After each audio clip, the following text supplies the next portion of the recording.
We're here in beautiful Lyster, Quebec. Quel est-il?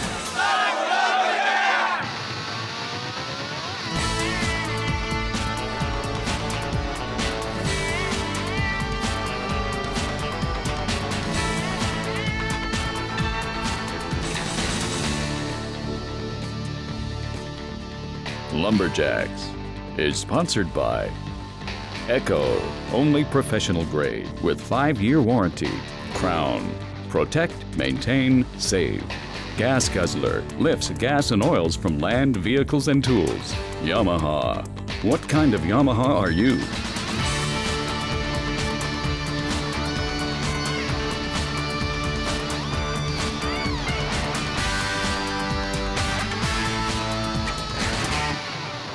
I'm Bill Diva, host of Lumberjacks TV series, just about 45 minutes from beautiful Quebec City, the little town of Lyster, Quebec, for this Lumberjack competition. I'm with my co-host and Lumberjack sport analyst, Rod Cumberland.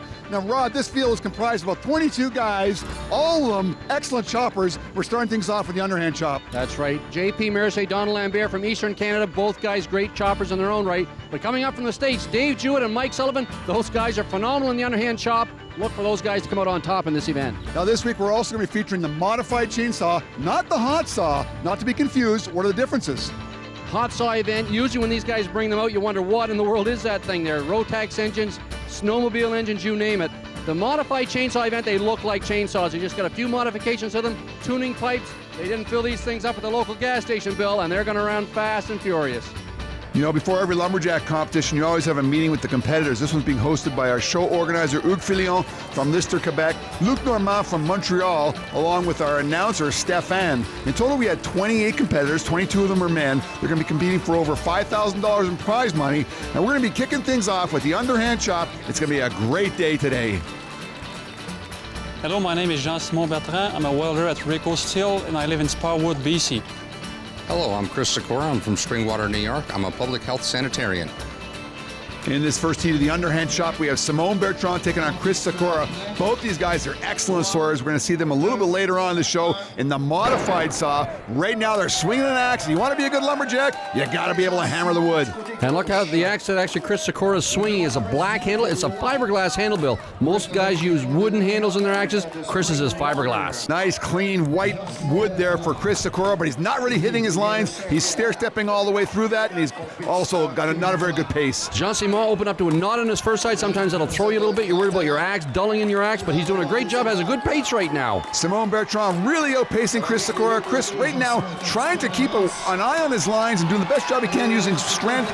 Simone Bertrand wins the first heat of 34.02. Chris Sikora trying to power things off on his drive side. So you did a lot of work on the front side, and obviously you punched the knot right out, and that's very little work on the back side. Is that a normal chop for you? I try to go as deep as I can on the first side, because if you don't have a good first side, doesn't matter what you do on the second. You know, if the first one's not done right, you're gonna spend hours on the back side. Some great advice there from Jean-Simon Bertrand. Usually that's what a lot of young guys just starting out on the chops fail to do, is put their one-on-one drivers in there good and deep on the bottom on the front side. Here's heat number 2 of the underhand chop. We got Hugues Filion, the guy putting on this show here today, taking on New Hampshire's Jerry Gingras in the underhand chop. 34.02 is the time to beat, set by Simon in the first heat. Jerry Gingras, obviously another sawing specialist. He just opened up to a big knot. Again, that really messes with your head on the underhand when you see that. Good pace by Hugues as he makes his turn over to the backside. Nice, good 3-step turn. Jerry Gingras really powering through that wood. Two guys have slipped on their switch from side to side already. Jerry Gingras, same thing happens to him. He's breaking it off there. Jerry Gingras lowers the time to beat down to 21.5. Not sure if his block is severed. Luc Normand, the head judge, is going to have a look. Jerry, you had a pretty good chop there. You know, you made your turn, I think, about right time, but didn't quite finish things off. Yeah, I got turned around, lost my balance a little bit, stepped off the block, and then went to drive it off, put the driver in. The top of the block was broke good. It peeled up, so I didn't have nothing to stand on, but left a little piece hanging. So did you know that coming off, or did you have to be told by the judge? No, I knew it coming off, but I wasn't going to take a swing still standing on the ground. My name's Calvin Willard. I'm from Barnet, Vermont, and I'm a consulting forester and a logging contractor. Hello, I'm Gaston Duperret.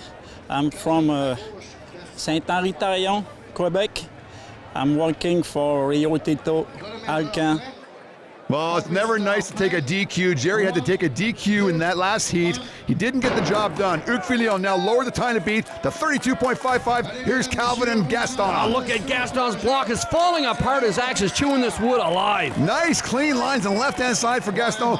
Calvin Willard axe sticking on the front side before his turn. Left a pile of wood on the front side. He's going to have to drive a lot harder on the backside now. Gaston really using his power, picking up the pace right now, but he's power things off, driving through. Gaston lowers the time to beat 22.64 in the underhand chop. How is the wood there? Your axe seemed to be sticking. Is it because you're hitting so hard, or is the wood very soft? Oh, both.